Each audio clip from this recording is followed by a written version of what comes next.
भारी बोझ। बादशाह अकबर एक नए महल का निर्माण करने वाले थे, जिसकी तैयारी पूर्ण कर ली गई है और शीघ्र ही भवन निर्माण कार्य प्रारंभ होने वाला था। लेकिन जिस जमीन पर नया महल निर्मित होने वाला था, वह एक विधवा स्त्री की थी। उसे वह जमीन छोड़ने विवश किया जा रहा था, लेकिन पूर्वजों की जमीन होने के कारण वह उस जमीन को छोड़ना नहीं चाहती थी। उसने बहुत मिन्नतें की, लेकिन उसकी कोई सुनवाई नहीं हुई।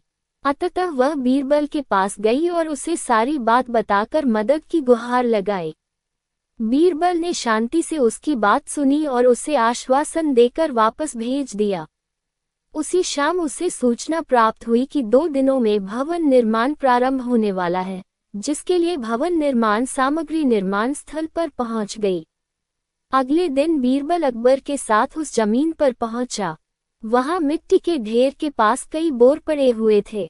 बीरबल ने एक बोरा उठाया और उसमें मिट्टी भरने लगा।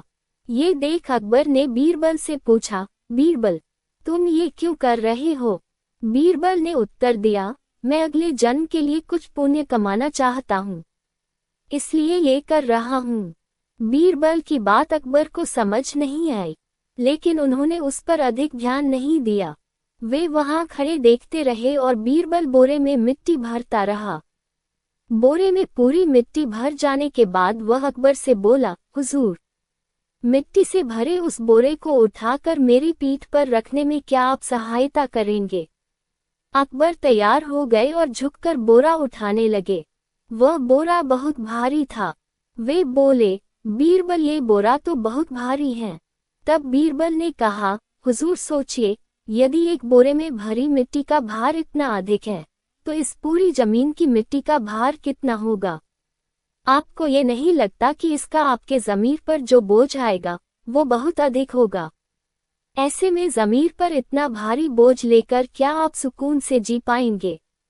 बीरबल की इस बात ने अकबर की आंखें खोल दी।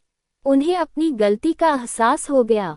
उन्होंने उसी समय निर्णय लिया कि वे उस जमीन पर नए महल का निर्माण नहीं करेंगे।